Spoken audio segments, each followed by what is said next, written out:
నమస్తే welcome to AIT. ప్రస్తుతం మనం ఇందిరా పార్క్ దగ్గర ఉన్నాం. ఏదైతే ఈరోజు బీజేపీ ఇక్కడ ధర్నా కార్యక్రమం చేపడుతున్నా ఏదైతే రాష్ట్రంలో జరుగుతున్న ప్రధాన అంశం ఫోన్ ట్యాపింగ్ వ్యవహారంలో రాష్ట్ర ప్రభుత్వం ఎలాంటి చర్యలు తీసుకోవట్లేదు, ఎందుకు నిర్లక్ష్యం చేస్తుందనే సమస్య మీద ఈరోజు ఇక్కడ ధర్నా చేయడం చూస్తున్నాము. ఇక్కడికి చాలా మంది బీజేపీ కార్యకర్తలు నాయకులు చాలా మంది రావడం జరిగింది. పెద్ద ఎత్తున సభ ప్రోగ్రామ్ కూడా జరుగుతుంది. ఒకసారి మాట్లాడింది ఇదే అంశం మీద. ఇక్కడ చాలా మంది వచ్చారు. అన్న నమస్తే. నమస్తే అండి. అయితే చూసుకుంటే ఈరోజు జరుగుతున్న ఈ ప్రోగ్రామ్ ఏదే ఫోన్ ట్యాపింగ్ వివరం మీద ధర్నా జరుగుతుంది. ఏంది మరి నిజంగా ఈ వారసత్వ రాచరిక పాలన అయినటువంటి కేసీఆర్ కావచ్చు, అదేవిధంగా ఇప్పుడు అబద్ధపు హామీలతో అధికారంలోకి వచ్చినటువంటి కాంగ్రెస్ సర్కార్ కూడా సేమ్ నియంతృత్వ రాచరిక వారసత్వ పాలనే కొనసాగిస్తుందని చెప్పొచ్చు. ఎందుకంటే అబద్ధపు హామీలతో 6 పాయింట్స్ ఫార్ములాతో 6 అబద్ధపు హామీలతో ఈరోజు అధికారంలోకి వచ్చి 100 రోజులు పూర్తయినప్పటికీ ఈ ఏవైతే వాగ్దానాలు ఇచ్చారో ఆ వాగ్దానాలు తుంగదొక్కారు. అదేవిధంగా గతంలో కేసీఆర్ కూడా నిరంకుశ అహంకార ధోరణిని ప్రదర్శించారో ఈరోజు కూడా రేవంత్ రెడ్డి గారి సర్కార్ కూడా అందులో ఉన్నటువంటి మంత్రివర్గం కూడా కేవలం అహంకార పూరిత ధోరణితోనే ఈ ప్రభుత్వాన్ని రన్ చేస్తున్నారని చెప్పేసి ప్రతి ఒక్కరు ప్రజలు పేర్కొంటున్నారు. ఈరోజు ఫోన్ ట్యాపింగ్ వ్యవహారం ఎంత దుమారం రేపుతుందంటే సాక్షాత్తు పెద్ద పెద్ద రాజకీయ నాయకుల ఫోన్ ట్యాపే చేస్తున్నప్పుడు సామాన్య కార్యకర్తలు కావచ్చు, సామాన్య ప్రజలకు కూడా ఈరోజు ఫోన్ ట్యాపింగ్ జరుగుతుంది. మనం చూస్తున్నాం మీడియాలో పెద్ద పెద్ద top star heroines Rakul Preet Singh కావచ్చు, సమంత గారు కావచ్చు, పెద్ద పెద్ద బడా బావులు కూడా ఈరోజు ఫోన్ ట్యాపింగ్ వ్యవహారంలో చిక్కుకొని కుటుంబ వ్యవహారాల్లో కూడా వాళ్ళ పెను దుమారం రూపీ కుటుంబంలో కూడా చిచ్చు పెట్టడం జరిగింది. ఈరోజు తెలంగాణలో అధికారంలోకి వచ్చినటువంటి రేవంత్ సర్కార్ కూడా గాడి తప్పిందని చెప్పేసి మనం పేర్కొనవచ్చు. ఈరోజు భారతీయ జనతా పార్టీ ఆధ్వర్యంలో తెలంగాణ బీజేపీ రాష్ట్ర అధ్యక్షులు కిషన్ రెడ్డి అన్న గారు ముఖ్య అతిథిగా, అదేవిధంగా రాజ్యసభ సభ్యులు డాక్టర్ కె లక్ష్మణ్ గారు ఈరోజు ముఖ్య అతిథిగా ఈరోజు ఇందిరా పార్క్ దగ్గర ధర్నా చౌక్ దగ్గర వ్యవహరించడం జరిగింది. ఈరోజు పెద్ద ఎత్తున భారతీయ జనతా పార్టీ రాష్ట్ర నాయకులు కావచ్చు, తెలంగాణ రాష్ట్ర నాయకులు కావచ్చు, అదేవిధంగా 2 తెలుగు రాష్ట్రాలకు చెందినటువంటి భారతీయ జనతా పార్టీ కార్యకర్తలు కూడా ఈ ఫోన్ ట్యాపింగ్ వ్యవహారానికి ఈరోజు పెద్ద ఎత్తున హాజరం జరిగింది.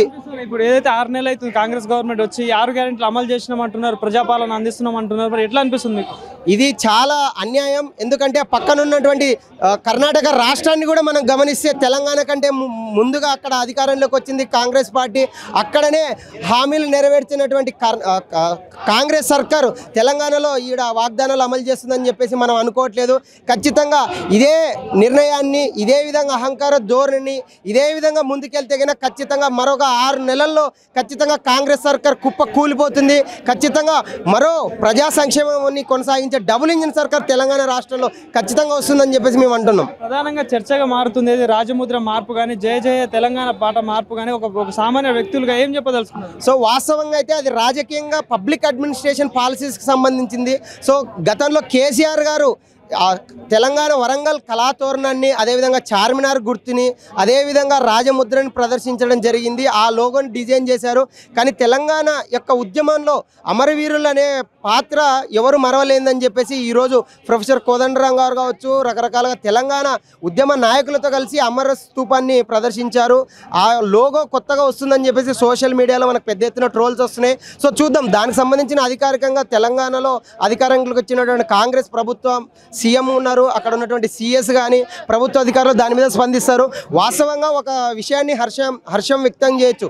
తెలంగాణ ఉద్యమంలో మల్ల దశ కావచ్చు, తొలి దశలో కావచ్చు, ఎవరైతే అమరవీరులు ఉద్యమంలో పనిచేశారో వాళ్లకు స్మారక చిహ్నాన్ని దాన్ని లోగోలో ప్రదర్శించడం నిజంగా హర్షణీయం. ఏం చెప్పదలుచుకున్నాం? ఇప్పుడు దగ్గరలో మళ్ళీ జూన్ 2న సభ జరుగుతుంది. సో ఏం చెప్పదలుచుకున్నాం? సో వాస్తవంగా చాలామంది బీజేపీ రేపు 2 రోజుల్లో ఎలక్షన్స్ వస్తున్నాయి కాబట్టి స్టంట్గా ఈ ధర్నా చేస్తుందని చెప్పేసి ప్రతి ఒక్కరు అంటున్నారు. అది ముమ్మాటిగా తప్పు.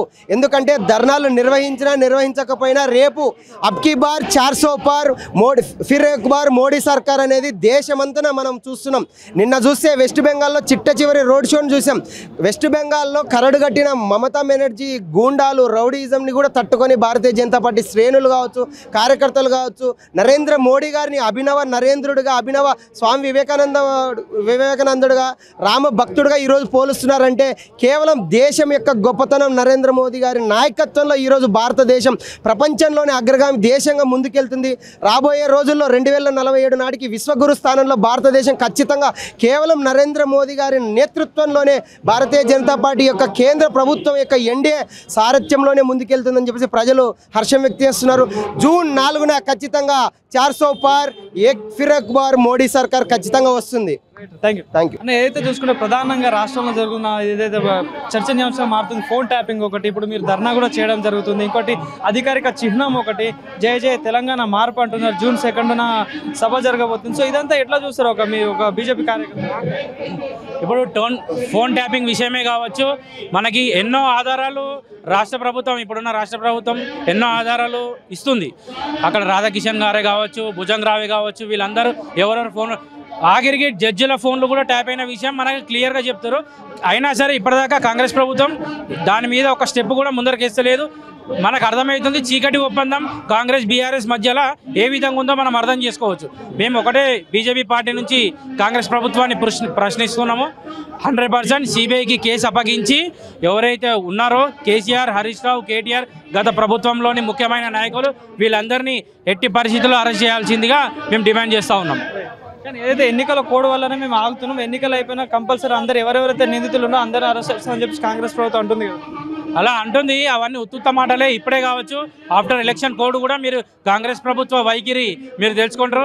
ఎప్పటికైనా బీఆర్ఎస్ పార్టీ కాంగ్రెస్ పార్టీలో విలీనం కాక తప్పదని సంకేతాలు కూడా మనకి క్లియర్గా వినిపిస్తున్నాయి. ఇప్పుడు సో ఎట్లా అనిపిస్తుంది కాంగ్రెస్ పాలన, ప్రజాపాలన అంటున్నారు, 6 నెలలు పూర్తయింది కాంగ్రెస్ గవర్నమెంట్ వచ్చి. ఇప్పుడు మనకు తెలుసు 100 రోజులు 6 నెలలు అయిపోయింది. 100 రోజుల్లో అన్ని హామీలు అమలు చేస్తా అన్నాడు.